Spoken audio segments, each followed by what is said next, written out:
नवी मुंबई के रहने वाले 5 दोस्त अपने मोटरसाइकिल पर बैठ महाराष्ट्र के कोस्टल सिटी श्रीवर्धन जाने के लिए निकलते हैं। इनका प्लान तो यही था कि वहाँ 3 दिन रुक के ये लोग न्यू ईयर सेलिब्रेट करेंगे अच्छे से। पर इसी दौरान इनके एक फ्रेंड को पता चलता है कि श्रीवर्धन तालुका के जिस गांव में ये लोग रुके हैं वहाँ से 20 किलोमीटर दूर जंगल के बीचों बीच एक दूसरे गाँव में कव्वाली नाइट का आयोजन किया गया है। तो इनका फ्रेंड बोलता है कि यार हम लोग को वहाँ चलना चाहिए, बहुत अच्छा एंटरटेनमेंट हो जाएगा अपना। और ये सोचकर सारे दोस्त रात के 9 बजे अपने अपने मोटरसाइकिल पर बैठ के निकल जाते हैं कव्वाली नाइट देखने। तब से लेके उस कव्वाली वाले रात तक इनके साथ ऐसी ऐसी वारदात हुई ना भाई, जिसे सुनने के बाद आप में से कई लोग आज रात को वॉशरूम नहीं जा पाएंगे अकेले। तो अब्दुल्ला भाई महाराष्ट्र के नवी मुंबई शहर के रहने वाले हैं और ये घटना है दिसंबर 2024 की।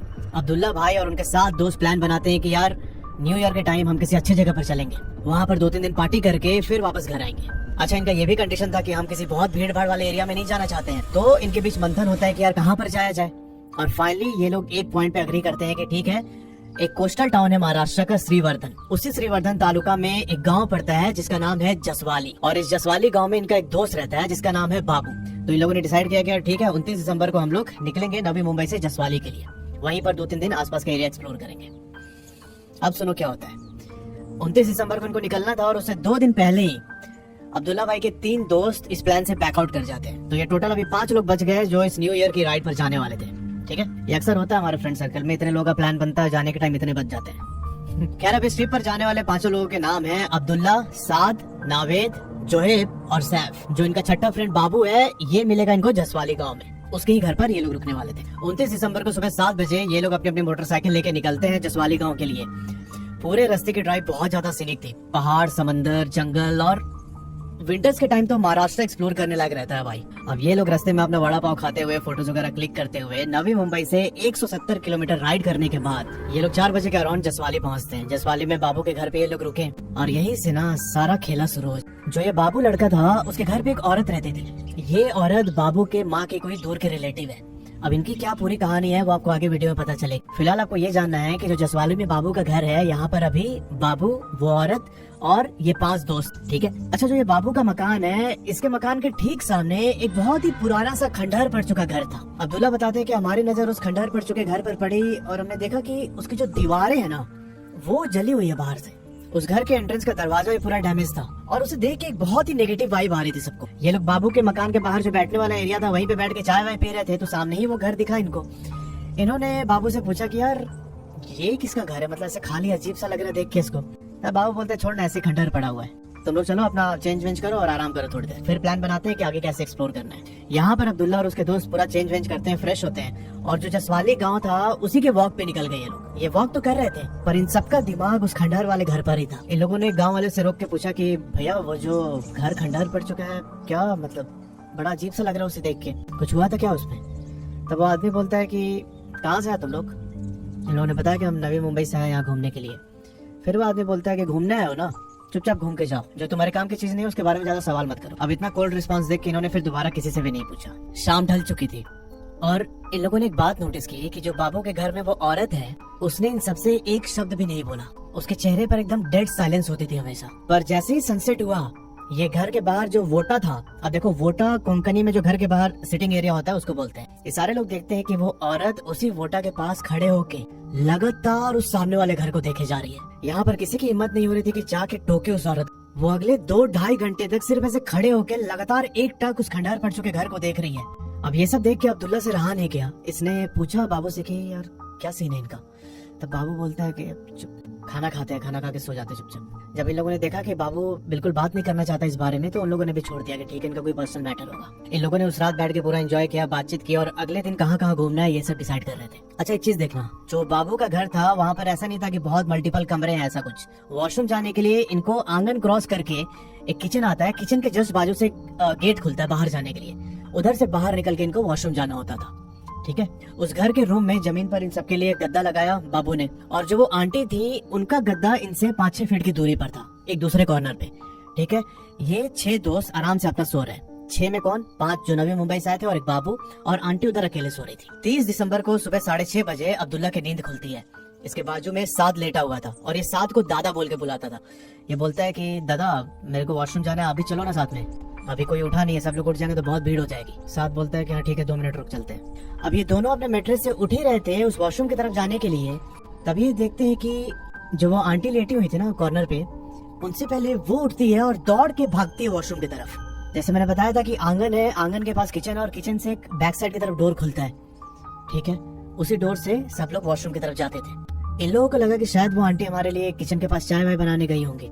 ये लोग भी उठे और आंगन के अंदर गए। आंगन के अंदर जाके ये लोग किचन की तरफ देखने लगे कि शायद वो आंटी हमारे लिए चाय बना रही है, पर वो आंटी कहीं भी नहीं दिखी। जो किचन के पास वाला डोर था जिसे खोल के ये लोग वॉशरूम की तरफ जाने वाले थे, वो डोर भी सामने से बंद था। तो कोई चांस ही नहीं था कि वो लेडी वॉशरूम की ओर गई हो।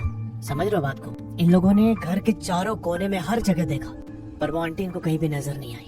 यहाँ अब्दुल्ला को टॉयलेट भी लगी थी बहुत जोर से, तो बोलता है कि छोड़ना दादा, चलते हैं, गई होंगे कहीं, हम लोगों से क्या करना है। ये लोग किचन के बाजू वाला डोर खोल के बाहर निकलते हैं वॉशरूम जाने के लिए, और इन्होंने देखा कि जो वो औरत है उनसे पहले वो वॉशरूम की ओर जा रही है। ये दोनों एक दूसरे का मुंह देखने लगे, और ये कैसे पॉसिबल है, क्योंकि जिस गेट से इनको वॉशरूम की ओर जाना था वो तो ब्लॉक था बाहर से। कोई चांस ही नहीं था कि वो औरत उनसे पहले पहुंच जाए। ये दोनों भाग के वापस घर में आते हैं मेन एंट्रेंस चेक करने के लिए, कहीं मेन एंट्रेंस खोल के पीछे जाने का रास्ता तो नहीं है।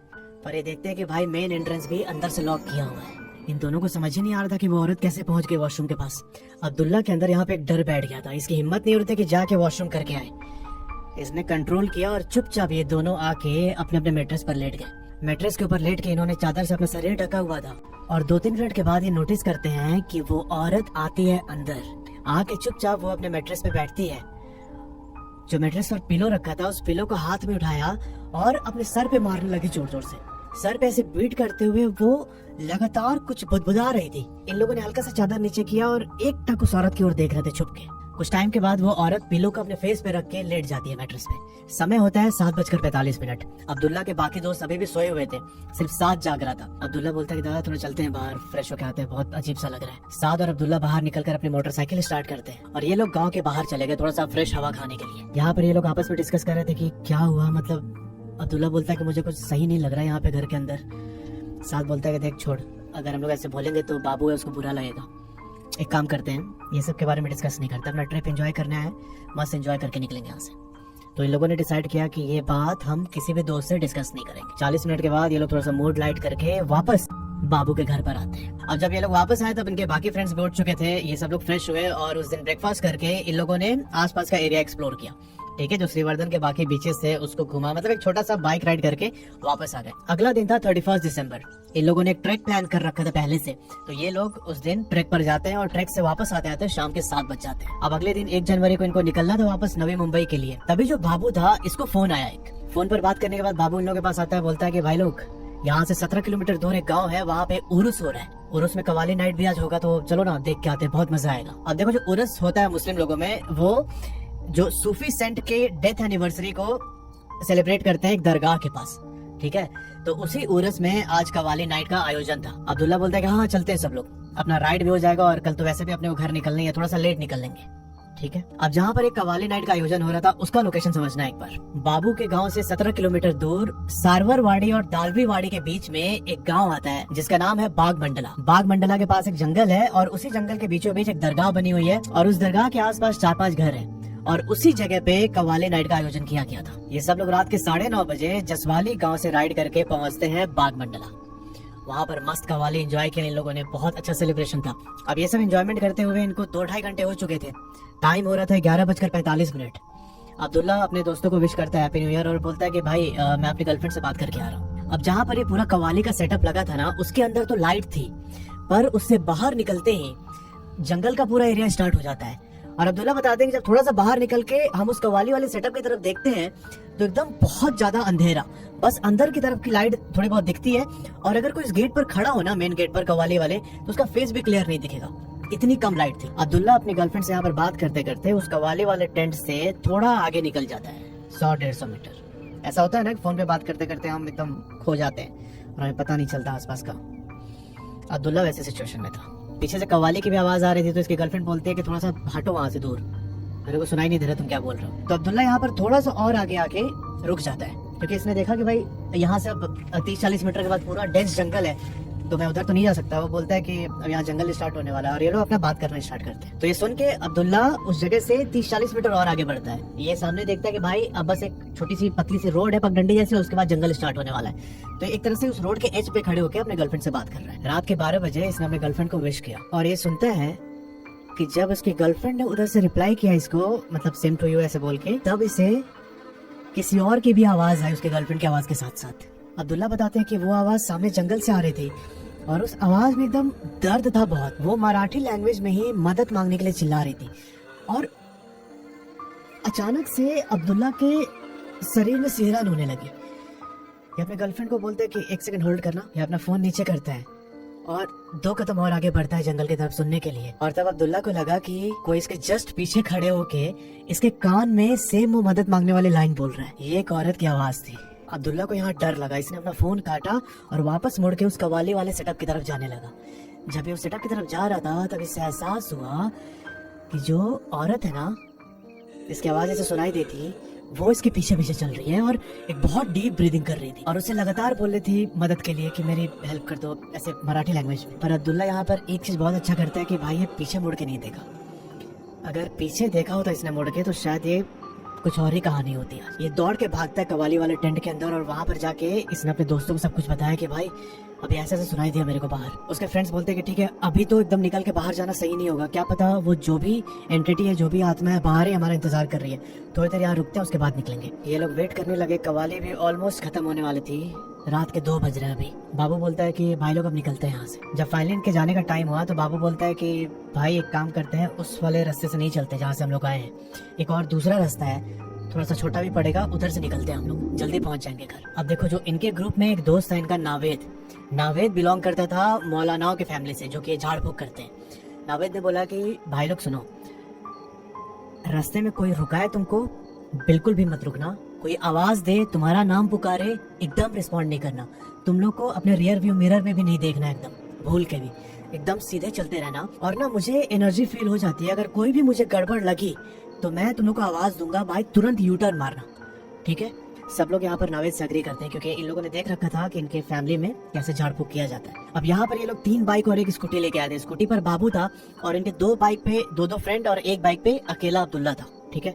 ये लोग उस कव्वाली वाले स्पॉट से निकलते हैं जसवाली गांव जाने के लिए और इन लोगों ने यहाँ पर जंगल वाला शॉर्टकट रूट लिया था। अब जो ये रोड था उसके लेफ्ट हैंड साइड में एकदम घनघोर जंगल और राइट हैंड साइड पर थोड़ी दूर पे इनको नदी के बहने की आवाज सुनाई दे रही थी। पूरे रास्ते पर एकदम घना अंधेरा, ठीक है। इनकी मोटरसाइकिल के लाइट के अलावा कोई भी दूसरा सोर्स ऑफ लाइट नहीं था। इस घाट पर ये लोग 50-60 की स्पीड में राइड कर रहे थे और मैंने बताया था कि अब्दुल्ला अकेले अपनी बाइक पर था, तो ना इसे थोड़ा सा अजीब सा डर लगता है, ठीक है।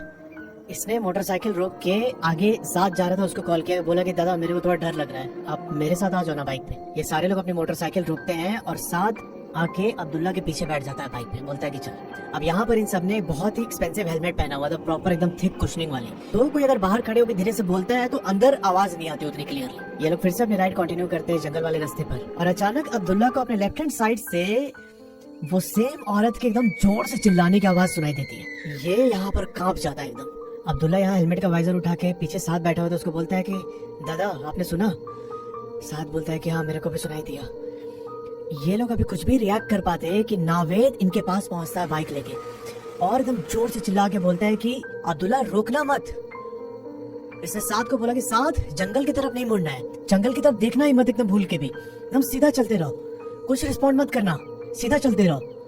ये 4-5 बार लगातार बोलता है और नावेद की बात मान के ये लोग बिना कुछ रिएक्ट किए आगे बढ़ रहे थे और कोई 5 मिनट चलने के बाद ही इनको फिर से वो लाउड एकदम स्क्रीम सुनाई देती है। यहाँ पर अब्दुल्ला बोलता है साथ से कि दादा मेरे को बहुत ज्यादा डर लग रहा है, क्या करें?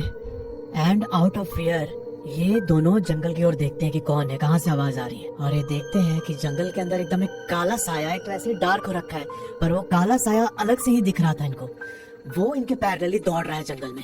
यहाँ पर अब्दुल्ला और साद बाइक को लीड कर रहे थे, सबसे आगे थे ये लोग। इन लोगों ने सोचा कि मोटरसाइकिल की स्पीड बढ़ा के निकलते हैं फटाफट इस एरिया से, पर बाबू अपनी स्कूटी पर था। वो अपनी स्कूटी लेके इतनी तेज स्पीड में नहीं आ सकता था इनके साथ, तो मजबूरी में इन लोगों ने स्कूटी को बिल्कुल सेंटर किया और उसकी स्पीड को मैच करते हुए आगे बढ़ रहे थे। अभी तक इन लोगों ने 9 किलोमीटर का डिस्टेंस कवर कर लिया था, पर इनको एक घर और एक आदमी नहीं दिखा उस पूरे रोड पे। 5 मिनट और राइड करने के बाद ये सब लोग एक बहुत घने जंगल में एंटर करते हैं। अब इनके दोनों साइड ही जंगल था, ठीक है, और पतली सी सड़क, उस पर ये लोग राइड कर रहे धीरे धीरे, और अचानक अब्दुल्ला के बाइक की जो रोशनी थी वो थोड़ी दूर पर पड़ती है और इसे दिखाई देता है कि दो लड़के, एक ने हुडी पहन रखी थी और एक बंदा टी शर्ट में था, वो दोनों अपने अपने बाइक को लेके धीरे धीरे पुश कर रहा है आगे की तरफ। उनकी बाइक बहुत ही पुरानी और ऐसा लग रहा था कि उस पर जंग लग चुका है एकदम। अब ये देखते ही अब्दुल्ला ने अपनी मोटरसाइकिल की स्पीड बहुत कम कर ली। अब जो नावेद लड़का था जो सबसे पीछे चल रहा था, इसे भी वो दोनों लड़के दिखते हैं अपनी मोटरसाइकिल ड्राइव करते हुए। इसने ये भी देखा कि अब्दुल्ला ने स्पीड कम कर ली है बाइक की, तो अपने हेलमेट का वाइजर खोलता है और बोलता है कि कोई भी नहीं रुकेगा, भगाओ तुम लोग अपनी मोटरसाइकिल, जल्दी भगाओ, कोई मदद करने के लिए रोकेगा नहीं अपनी बाइक को, एकदम जल्दी तुरंत क्रॉस करो इस एरिया को। अब्दुल्ला बताते हैं कि नावेद की आवाज सुन के जब इन लोगों ने उन दोनों लड़कों को क्रॉस किया, तो क्रॉस करते समय इसने अपना सर घुमाया उन दोनों लड़कों की तरफ, और ये देखते हैं कि भाई उन दोनों लड़कों का जो फेस था ना, फेस की जगह पर एकदम अंधेरा, ऐसा लग रहा था कि काला खोखला टाइप का कोई कंकाल है। बस एक झलक यही दिखा अब्दुल्ला को, उसकी हिम्मत नहीं हुई कि नीचे पैर वैर की तरफ देखे। ये तुरंत क्रॉस करते हैं उन दोनों लड़कों को, पर तभी उन दोनों लड़कों ने अपना गर्दन घुमाया इनके बाकी के दोस्तों की तरफ। उन लोगों ने हाथ दिया रोकने के लिए, मतलब मदद मांग रहे थे। यहाँ पर तो दो बाइक्स निकल गई आगे, नावेद सबसे पीछे था, पर जो बाबू था ना लड़का स्कूटी पे, भाई साहब उसकी नजर उन लड़कों से मिल जाती है। यहाँ बाबू ने उनकी शक्ल देखी और उसकी हिम्मत नहीं हुई आगे बढ़ने की। ये उनसे 20 मीटर की दूरी पे ही अपनी स्कूटी रोक देता है। नावेद अपनी बाइक लेके बाबू के पीछे खड़ा है और इसके बाकी के दोस्त अपनी अपनी मोटरसाइकिल लेके, जो वो दो लड़के थे, उनसे थोड़ी दूर पर खड़े हो जाते हैं। ये सब लोग बाबू की ओर आवाज लगा रहे हैं कि बाबू भाग, निकल जल्दी वहाँ से। पर बाबू यहाँ एकदम फ्रीज हो चुका था, इसकी हिम्मत ही नहीं हो रही थी कि स्कूटी को आगे बढ़ाए। अब उन दोनों में से एक लड़का चल के बाबू की ओर आने लगा, जिसने टी शर्ट पहना हुआ था। भाई साहब उनकी शक्ल देख के इन सबका खून सूख गया एकदम। और लड़का बाबू की तरफ आ रहा है, नावेद बोल रहा है बाबू से कि बाबू भाग जल्दी निकल। अब नावेद उसको छोड़ के आगे नहीं जा सकता था, पर बाबू एक तरह से यहाँ फ्रीज हो चुका था। वो जो लड़के की स्पिरिट थी भाई, वो अपना हाथ आगे बढ़ाता है बाबू की तरफ। ये पूरा हाथ ऐसा लगता है ना जैसे सड़ गया पूरा ये वाला पार्ट। वो बाबू की तरफ ऐसे हाथ उठा के उसे रोकने के लिए बोलता है और एक तरह से इशारा करता है नीचे उतरने के लिए। इतने में नावेद बाबू के एकदम करीब आया स्कूटी के। इस समय वो लड़का भी बाबू की स्कूटी के पास आ चुका है। नावेद ने एक लॉकेट टाइप का पहना हुआ था, अपने गले से निकाल के उस लड़के के ऊपर फेंकता है, और फेंकते ही जो लड़का था वो अपनी जगह पे फ्रीज हो गया एकदम। यहाँ नावेद ने बोला बाबू से कि बाबू निकल जल्दी यहाँ से। उसके गाल पे ऐसे मारा एक बार, तो बाबू अपने होश में आया और अपनी स्कूटी लेके भागता उस जगह से आगे। अब्दुल्ला बताते हैं कि नावेद सबसे पीछे था, तो एक जो दूसरा लड़का था हुडी पहने हुए, वो नावेद को चेज करने लगा, मतलब भागने लगा उसके पीछे पीछे। यहाँ पर सबने बाइक की स्पीड बढ़ा दी थी, बाबू भी अपने पूरे पोटेंशियल पे स्कूटी को राइड कर रहा था। और फाइनली ये लोग वापस आते हैं बाबू के घर पे। बाल बाल बचे थे ये लोग उस दिन। नावेद नहीं होता तो भाई यहाँ बाबू निपट गया होता शायद। अब देखो वो लोग इतना ज्यादा डर चुके थे कि अगले दिन कोई भी वापस नवी मुंबई नहीं जा पाया। किसी का बॉडी पेन हो रहा था, किसी को फीवर, किसी का सर दर्द। तो उस पूरे दिन इन लोगों ने आराम किया बाबू के घर पे, और उसके अगले दिन ये लोग वापस नवी मुंबई आते हैं। मैंने पूछा अब्दुल्ला भाई से कि यार क्या था, मतलब आपने जो इनकाउंटर किया और जो वो औरत थी उनकी क्या कहानी है। तो अब्दुल्ला भाई बताते हैं कि वो जो औरत है वो बाबू की कोई रिलेटिव है। 4-5 साल पहले अपने घर से भाग के उसने किसी से शादी की, और शादी करने के 1 साल के बाद ही इसका डिवोर्स हो जाता है। जो वो औरत है उसकी फैमिली ने तो अबंडन कर दिया था उसे कि भाई भाग के गई तो तू अपना देख, हम लोग तेरा हाल नहीं जानते। पर फिर बाबू की फैमिली इस औरत के कांटेक्ट में आई और उसे अपने घर पे लाके रखा। तब से ये औरत यहीं पे रह रही है। ये बोलते हैं कि या तो वो औरत थोड़ी सी मेंटली इल है, या फिर जो उनके घर के सामने, बाबू के घर के सामने वो खंडहर पड़ चुका घर है, उसमें कुछ दिखाई देता है उसे। अब्दुल्ला बताते हैं कि हम लोग को ऐसा फील हुआ कि उस घर में और ये जो औरत है, इस दोनों के बीच कोई बहुत डीप कनेक्शन है। हमने बाबू से 1-2 बार पूछने की कोशिश की, तो वो ना बहुत अपना मुंह सड़ा के बैठ जाता था, मतलब रिप्लाई नहीं किया उसने कुछ भी ढंग से। तो इसलिए फिर हमने सोचा कि ज्यादा हम अगर पूछेंगे तो चिढ़ ना जाए, तो हमने छोड़ दिया।